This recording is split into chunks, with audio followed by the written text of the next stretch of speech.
जय जय रघुवीर समर्थ शुका सारिखे पूर्ण वैराग्य जाचे वशिष्ठा परिज्ञान योगेश्वराचे कवी वाल्मिका सारिका मान्य ऐसा नमस्कार माझा सद्गुरु रामदासा जय जय रघुवीर समर्थ जय जय आरती श्री गुरुराया सद्गुरुराया नमितो तवपदी संहरी माया मी जीव हा भ्रम द्वैत पसारा वारून दिदला अद्वैत सारा. आपण नेहमी आरती म्हणतो. ही आरती कुणी केली आहे? आपण महाराजांची म्हणून म्हणतो, पण महाराजांनी अवतार घेण्यापूर्वी ही आरती तयार झाली. कुणी केली असेल? समर्थ रामदास स्वामींचे शिष्य कल्याण स्वामी आणि या कल्याण स्वामींचे शिष्य जगन्नाथ स्वामी. शेवटचं कडवं जगत जीवन प्रभू मंगल धामा नाम रूपातीत अभिरामा. आता ही आरती कुणाची आहे? सद्गुरूंची आहे. सद्गुरु तत्व एक आहे. ही तर व्यक्ती नाही, ही तर तत्व आहे. सद्गुरु म्हणजे काय? सत अधिक गुरु. सत म्हणजे सत्य आणि गुरु म्हणजे गुह्य रूपाला आणणारा. सत्याच्या गुह्य रूपाला आणणारे सद्गुरु. मग जीवाचं मूळ स्वरूप काय आहे? सत चित आनंद. सत म्हणजे हा देह म्हणजे तो नाहीये. शुकाचार्यांनी परीक्षितीला भागवत सांगितलं, ते राजा म्हणून सांगितलं नाही, सत शिष्य म्हणून सांगितलं. आणि राजाने शिष्य म्हणून जेव्हा तो शरण गेला आणि मला मृत्यू जवळ आल्यानंतर कर्तव्य कोणतं असं जर विचारलं, तेव्हा शुकाचार्यांनी भागवत सांगितलं.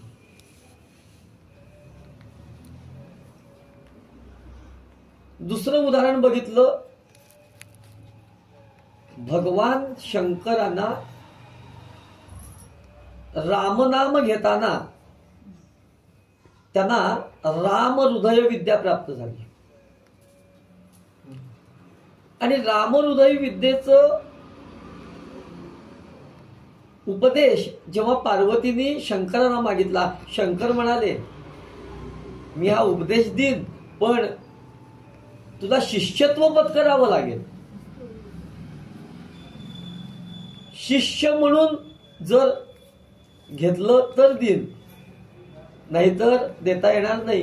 कारण हा बोध कुणाचा आहे? गुरु शिष्यांचा संवाद आहे. पार्वतीला राम हृदय विद्या सांगत असताना भगवान शंकरांनी सांगितलं, बघ तुला जागं राहावं लागेल. म्हणजे श्रोता कसा आहे? कुशल आहे, जागा आहे. परमार्थात जागा मनुष्य पाहिजे. जागा आणि जागा. कुणाला जागा? नामाला जागा, रामाला जागा. म्हणजे जागा म्हणजे एक ती जागा धरा, दुसरं त्या नामाला जागा म्हणजे मिठाला जागा, तसं जागा. आणि म्हणून नाम तिथं जा आणि गा. कुठं जा? सद्गुरूंच्याकडून आलेलं नाम. आणि आपण घेतो हे नाम. जगत जीवन प्रभू मंगल धामा आणि नाम रूपातीत तू अभिरामा. सद्गुरू कसे आहेत? नाम रूपात आहेत, ते देहरूपात नाहीत. मग ते नामरूपामध्ये आम्हाला उपदेश करतात. मग ते इहलोक सोडून गेल्यानंतर सुद्धा नामरूपातून ते आम्हाला बोध करतात. आणि बोध करत असताना जेव्हा आवश्यकता असते तेव्हा ते कोणत्याही रूपाने येतील आणि आम्हाला परमार्थातील मार्ग सुकर करून देतील. मग त्यांना म्हणलेलं आहे परात्पर गुरु. सद्गुरू आम्हाला ज्ञानबोध देतात, आत्मस्वरूपाचा बोध देतात, बाकी काही सांगत नाही, आत्मकल्याणाचं सांगतात. आणि जे सांगतात तो शब्द ब्रह्म आहे.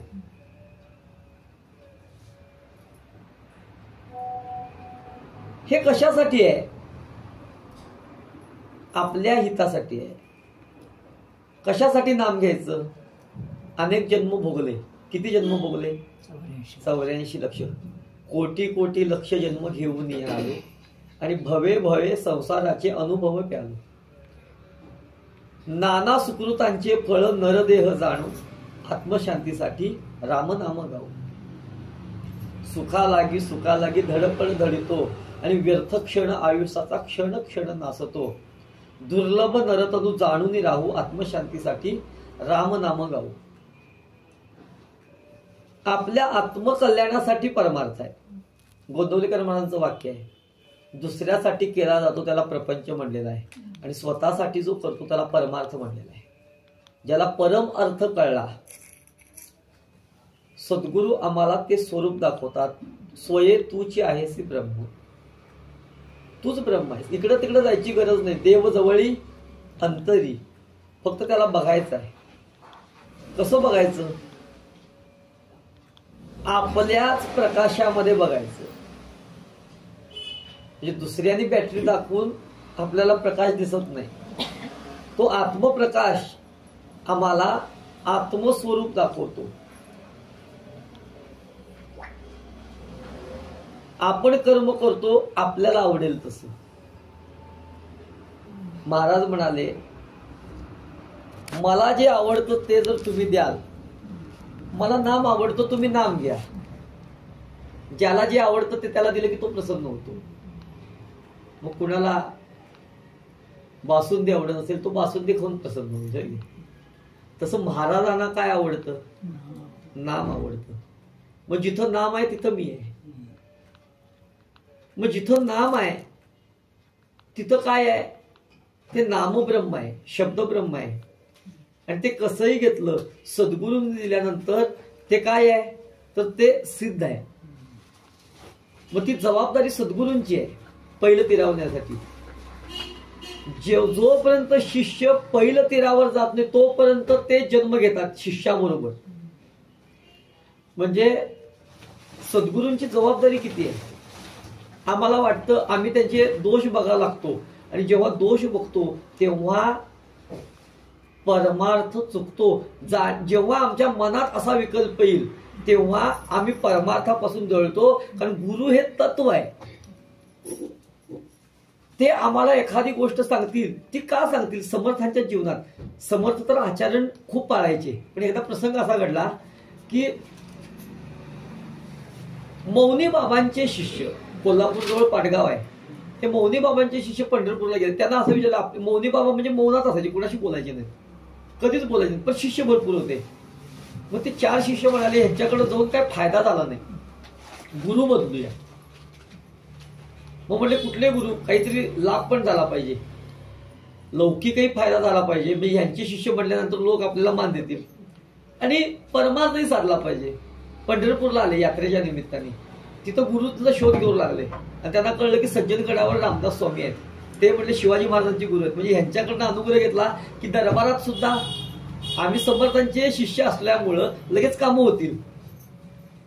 म्हणून समर्थांच्याकडे जाण्यासाठी निघाले. मौनी बाबांनी जाणलं आपले शिष्य काय करतायत. मग ते सद्गुरू आहेत. अंतरीच्या खुणा अंतर्निष्ठ जाण्यात समर्थांना संदेश पाठवला मौनी बाबांनी मौनातनं. माझे शिष्य येत आहेत, अधिकारी आहेत, त्यांचा योग्य पाहुणचार करा. समर्थाने ओळखलं काय संदेश आहे आणि समर्थ गडावरून निघाले. कल्याण स्वामींना बरोबर घेतलं. माहुली क्षेत्री आले, कृष्णा नदी आहे. पहिल्या तीरावर मौनी बाबांचे शिष्य पंढरपूरहून तिकडे माहुलीला आलेत, कृष्णेच्या त्या तीरावर आहेत. समर्थ आणि कल्याण स्वामी इकडे आहेत. कल्याण स्वामी समर्थांना बघितलं, तेज वगैरे बघितलं. अरे म्हणले हा साधू काही वेगळा आहे, म्हणले तेज आहे. नाहीतर आमचे मौनी बाबा म्हणले, काय कुणाशी बोलत नाहीत, काय नाही, काय उपयोग नाही म्हटले. विकल्प येतो, विकल्प सोडायचा आहे. एक एक विकल्प सोडले की मग तूच आहेस तुझ्या जीवनाचा शिल्पकार. समर्थ म्हणले हे आपली स्तुती करतायत. समर्थांनी काय केलं, स्नान केलं, संध्येला प्रारंभ केला, पाण्यात उभं राहूनच कमरे एवढ्या पाण्यात येऊन माध्यान संध्या करतायत. म्हणजे किती तेजपुंज आहे. आचरण बघा, संध्या करतायत, माध्यान संध्या. नाहीतर आमचे मौनी बाबा कोणाशी बोलत नाहीत, काय नाहीत. म्हणजे तुलना लगेच चालूच. आणि चालू झालं. समर्थ म्हणाले आता योग्य वेळ आहे. हाक मारली, कल्याणा भूक लागली म्हणले. कल्याण स्वामी म्हणाले भूक लागली खरं आहे, पण आता माधुकरी मागून आणि मग ते नैवेद्य दाखवायचा, मग खायचं, वेळ लागेल म्हणले, गावात जायला लागेल, मला तुमची आंघोळ झाल्यावर मी आंघोळ करणार, मग जाणार. समर्थ म्हणाले आंघोळ बिंघोळ काय नाही म्हणले, मला भूक लागली, आता वेळ नाही म्हणले एवढा. असं कर, झोळी आहे म्हणले, झोळीला कामधेनू म्हणायचे समर्थ. ते कामधेनू आहे, त्या कामधेनूत कालची शिळी थालीपीठ आहे, घेऊन ये. आणि ते इतका समर्थांचा आवाज खणखणीत मोठा, त्या मौनी बाबांच्या शिष्याला ऐकू जायला पाहिजे, ओरडून सांगायचं. त्याने ऐकलं. अरे म्हटले आतापर्यंत साधू चांगला होता, एकदम काय परिणाम झाला मिरजेतनं जाऊन आल्यानंतर. मिरजेत 3 हॉस्पिटल आहेत ना या बाबतीत. मिरजेत लोक का जातात, म्हणजे मठ आहेच, पण हॉस्पिटलसाठी जास्त येतात लोक. आणि म्हटले मौनी बाबांचे शिष्य आत्ता बरा होता, एकदम काय भूक लागली म्हणतोय, बघूया म्हटले, आंघोळ आता नदीच्या पाण्यातनं बाहेर होईल, मग म्हटले खातील, शिळं अन्न खाऊ नाही म्हणले, म्हणजे कारण बुद्धीवर परिणाम होतो. आणि हे तर शिळं खात, बघूया म्हटले, आंघोळ करून बाहेर जाऊन खातील म्हणजे, साधू आहे शेवटी, साधूला काय म्हटले दोष अन्नाचा. ठीक आहे म्हणले. समर्थ म्हणले ते कल्याण स्वामी झोळी घेऊन आले, शिळी थालीपीठ होती. महाराज म्हणले ही थालीपीठ आहेत, पण म्हणले कोरडी आहेत. असू दे म्हणले, आता भूक लागली, कोरडं काय आणि काय. म्हटले या की बाहेर. नाही म्हणले इथंच खाणार. पाण्यात उभं राहून ती थालीपीठं खायला लागली आणि भरा भरा भरा खाल्ली, कोरड पडली हो. अरे कल्याणा म्हणले कसली थालीपीठं दिलीस, कोरड पडली, दूध घेऊन ये म्हणले. मौनी बाबांचे शिष्य म्हणाले कशाला खायची म्हणले, आधी कोरडी, त्यात म्हणले नदीतच खात आहेत पाण्यात उभं राहून. म्हणले कसला साधू म्हणले, आणि नावं ठेवतायत, आम्ही समर्थांच्याकडे जाणार म्हणले. समर्थ रामदास स्वामींच्या सारखा आचार नाही, त्या म्हणजे उगीच काय राष्ट्रगुरू होतात काय असं म्हणतायत. आणि कल्याणा म्हणले दूध घेऊन ये. कल्याण स्वामी म्हणाले दूध कुठनं आणू म्हणले. अहो म्हणले आता म्हणले शिळी थालीपीठ आणली, गाव लांब आहे. मौनी बाबांचे शिष्य म्हणले कसला साधू म्हणले, आम्हाला तेजपुंज वाटत होता म्हणले, बाह्य रूपावरनं काही कळत नाही म्हणले, जवळ गेल्याशिवाय कळत नाही म्हणले कसं आहे काय. आणि असं म्हणत होते. तेवढ्यात दूध आणायला सांगितलं. मौनी बाबांचे शिष्य म्हणाले आता हा दूध आणायला सांगतोय, कुणी सांगितलेली खायला. तेवढ्यात एकाला विचारलं, म्हणजे हे साधू कोण आहे. म्हणजे शिळी थालीपीठ खातोय, कोण हा साधू रे. द्रष्टपृष्ठ दोघे दिसती, धर्म कर्म ना तुकडे खाती, कलियुगाचा महिमा हा रे, कोण हा साधू रे. त्यांनी सांगितलं ह्यानं ओळखत नाही, रामदास स्वामी. हे रामदास स्वामी असले शिळी थालीपीठ ते पाण्यात उभं राहून खातायत. बरं झालं म्हणले, आधीच कळलं, नाहीतर उगीच गडावर जायचा, अनुग्रह घ्यायचा, गुरु बदलायचे. कुणी सांगितलंय. शितनच परत जो आमचे मौनी बाबा चांगले आहेत म्हणजे, बोलत नसले तरी आचरण चांगलं आहे म्हणजे, असलं काय करत नाही. आमचे मौनी बाबा किती चांगले म्हणले, हे नाहीतर म्हणले बरं झालं आधीच कळलं, नाहीतर म्हणले पश्चाताप झाला असता. पण पश्चाताप शब्दाचा अर्थ खूप छान आहे, पश्चात होतो, मग काही करता येत नाही.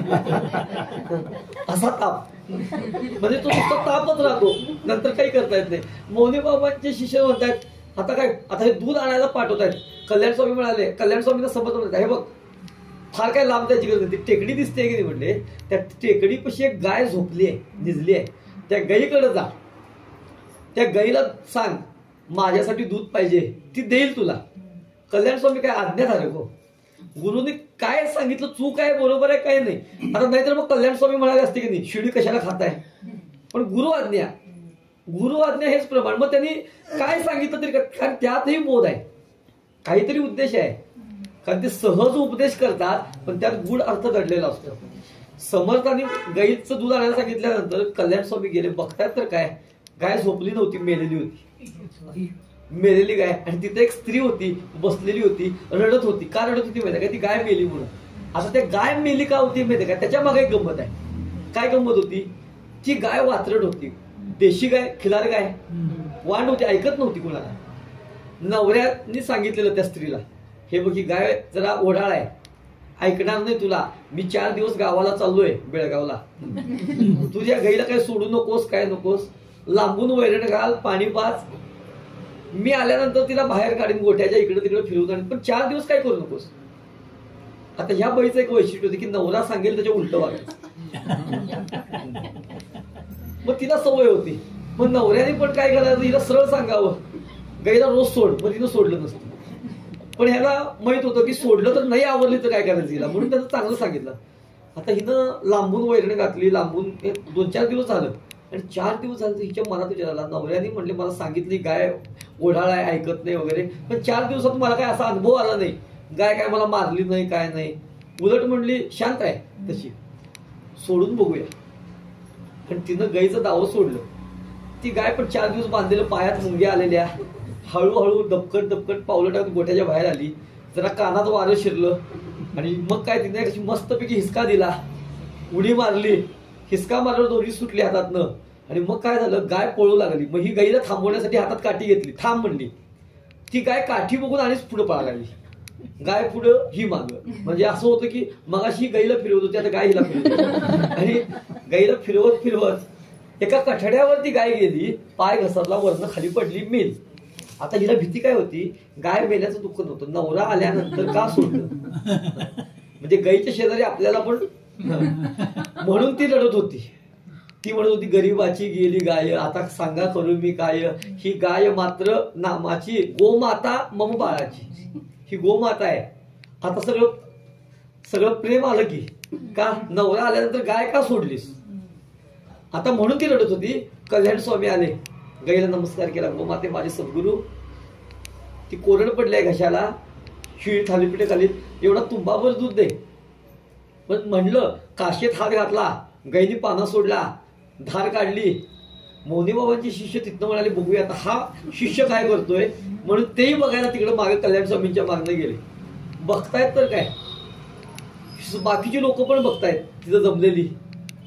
आणि गाईचं दूध काढल्यानंतर त्या लोकांनी सांगितलं, हे बघ त्या बाईला, त्या स्त्रीला, हे बघ मेलेल्या गाईचं दूध यांनी काढले. मग या गाईला जिवंत करता येणार नाही का त्यांना, पाय धर म्हणले त्यांचे. कल्याण स्वामीचे पाय झाले, महाराज गाय जिवंत करा म्हणले, मेलेल्या गाईचं दूध तुम्ही काढले. कल्याण स्वामी म्हणले माझा काय अधिकार नाही, माझे गुरु सांगतात, आम्ही त्या शब्दामध्ये आहोत. वेणास्वामी काय म्हणाले, गुरु निशब्दांची बीजे, आम्हा काय आत्मकाजे, आम्ही अबोल अबोल, अबोले बोलू बोल, आम्ही गुरुवाक्य, आमची माया वांज झाली, परब्रह्मी लया गेली, वेणा स्वामी यांच्या सगळे आम्ही राहू आत्मरंगी. गुरुवाक्यप्रमाणे, गुरुवाक्य प्रेम नव्हता, आणि मायासागर तरलो ते का, आली अनुभवाची खुण. आता काय झालं, गाईचं दूध काढून चाललेले, पाय धरले, जिवंत करा म्हणजे माझा अधिकार नाही, मी सद्गुरू सांगतात तेवढंच करतो, स्वतःचं काही मी डोकं चालवत नाही. आणि खरंच आहे, गुरु म्हणतील तेच प्रमाण, तिथं आपलं डोकं चालवायचं नाही, जिथं पाहिजे तिथं चालवायचं, इथं नाही. आणि गुरुचा त्यात उद्देश असतो, ती म्हणजे समर्थांच्याकडे झालं, ती कल्याण स्वामींच्या मागणं ती समर्थांच्याकडे आली, ती सगळी लोक आली, हे मौनीबाबांचे शिष्य आले, समर्थांच्याकडे आले, म्हणजे दूध दिलं, समर्थांचे दूध पिलं, पाण्यातच उभं राहून. मौनीबाबांचे शिष्य म्हणतात आता काय काय हा साधू करतोय बघूया. आणि समर्थांना सांगतात ती माऊली, महाराज ती गाय जिवंत करा, नाही तर नवरा आल्यानंतर काय खरं नाही. समर्थ म्हणाले बघूया, ती झोपली आहे हो म्हणले, ती मेली नाहीये, ती गोमाता आहे. समर्थ आले, त्या गाईजवळ आले, डोक्यावर अंगावर हात फिरवला, कमंडूचं तीर्थ शिंपडलं, श्रीराम जय राम जय जय राम त्रयोदशाक्षरी मंत्र उच्चार केला. गाय झोपेतनं उठून उभी राहिली, आळस दिला, आणि समर्थांच्याकडे बघितली, समर्थांचा हात चालू लागली, पाय चाटू लागली. महाराज म्हणले गाय जिवंत केली, आता एवढं करा, गोठ्यात नेऊन बांधावं, कारण परत उधळली तर काय करायचं. समर्थ म्हणाले आता ती उधळणार नाही, तर ती शांत आहे. त्या गाईने सांगितलं, गाईला सांगितलं तुझं नाव आजपासून शांती नावासारखं वागायचं. आणि ती गाईला घेऊन ती पावली गेली. मौनी बाबांचे शिष्य म्हणाले, हा साधू म्हणले पहिल्यांदा म्हणले आंघोळ संध्या बिंध्या सगळं धर्माप्रमाणे करतात, एकदमच त्याला भाकरी खायची, शिळी थालीपीठ खायची बुद्धी का झाली, आणि एकदमच म्हणले ही गाय पण जिवंत केली, म्हणजे अधिकार काही नाहीये, अधिकार काही कमी नाहीये, म्हणजे मेलेली गाय जिवंत करतो म्हणजे श्रेष्ठ आहे. हे असं का झालं असेल? समर्थांचे मौनी बाबांच्या शिष्यांनी पाय धरले, महाराज आम्हाला काही कळत नाही म्हणले, हे सगळं तुम्ही हे असं का केलं? शिवी थालीपीठ झाली, गाय आता ही जिवंत झाली. समर्थ म्हणाले, चला म्हणले, तुमच्या गुरुंनी तुम्हाला संदेश पाठवला होता, आमचे काही अधिकारी शिष्य येत आहेत, त्यांचा पाहुणचार करा, म्हणजे तुम्हालाच न्यायला मी आलो होतो, पण म्हणले काय करू म्हणले, मला भूक लागली म्हणले, शिळी थालीपीठ खाल्ली, त्यात ती गाय गेली, ते दूध म्हणले. आणि मौनी बाबांच्या शिष्याने घेऊन गडावर आले आणि गडावर 4 दिवस राहिले ते. आणि समर्थ म्हणाले, बघ साधू दिसती वेगळा आहे. अरे मौनी बाबा काय, आम्ही काय, कोणच काय असं ना, ते गुरुतत्व आहे. आपल्याला आपले गुरु प्राप्त होतात, करायचे नसतात, ते प्राप्त होतात, पण प्राप्त झाले म्हणायचे. आणि ते बोध करतात, ते बोलत जरी नसले तरी तुमच्या कल्याणाचा मौनातनं उपदेश करतात, कृतीतनं करतात. म्हणून काय आहे, कलियुगामध्ये सद्गुरूंनी जे सांगितलेलं आहे त्याचं आचरण करायचं. मग भगवान गोपाल कृष्णाने सुद्धा सांगितलं की अर्जुनाला काय झालं, 5 मिनिट, भगवान गोपाल कृष्णाने अर्जुनाला गीता सांगितली, युद्धाला तयार नव्हता अर्जुन, कृष्णाने गीता सांगितली, अर्जुन युद्धाला तयार झाला, युद्ध झालं 18 दिवस, भरपूर काही घडलं. आणि त्या मधल्या काळात अर्जुन गीता विसरला.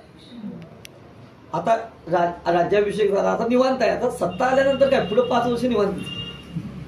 अर्जुन म्हणाला श्रीकृष्णाला, आता शिळोप्याच्या गप्पा हस्तिनापुरात फिरतायत आणि गल्लीतलं या गल्लीत तिथं.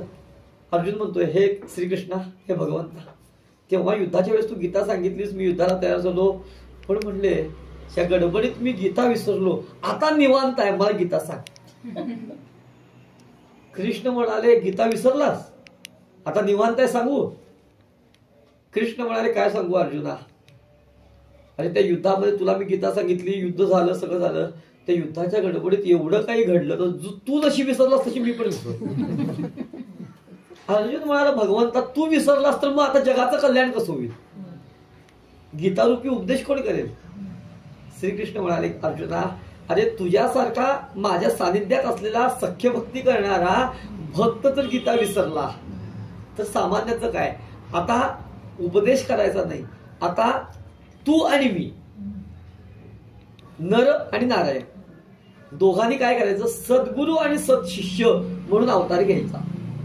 म्हणून सद्गुरू येतात, एकटे येत नाहीत, गुरु शिष्य म्हणून येतात. समर्थ कल्याण, समर्थ शिवाजी महाराज, गोरक्षनाथ, मच्छिंद्रनाथ, गोरक्षनाथ, जोड्या गुरु शिष्यांच्या आर्यावर्तात थोरही होती. भरपूर झाले गुरु शिष्य. तुकामाई गोंदवलेकर महाराज, गोंदवलेकर महाराज, ब्रह्मानंद महाराज, म्हणजे जोड्या आहेत, गुरु शिष्यांच्या जोड्या आहेत. म्हणजे आपण सद्गुरू आणि सत्शिष्य म्हणून अवतार घ्यायचा. आपण गीतेमध्ये सांगितलेला उपदेश आता कुणालाही सांगायचा नाही, आचरण करायचं. लोक आचरण करतील, आपण जगायचं आणि दाखवायचं गीता कशी जगायची. सद्गुरू आणि सत्शिष्य म्हणून आपण जीवन जगायचं आणि आपण कृतीतनं दाखवायचं. आपलं अनुकरण शिष्य करतील. अनुग्रह घेतल्यानंतर, अनुग्रह म्हणजे काय, अनुकरण करणे. मग सद्गुरूंनी जर अनुकरण केलं, त्या मार्गाने जर आपण गेलो तर आपल्याला राम भेटतील. आणि म्हणून नामरूपातीत तू अभिरामा, महाराज नामामध्ये आपल्याला दर्शन देतात, समर्थ नामामध्ये दर्शन देतात, ब्रह्मचैतन्य महाराज नामामध्ये दर्शन देतात. ते नाम आपण जपायचं. म्हणून जय जय आरती श्री गुरुराया, जय जय रघुवीर. जास्त झालं.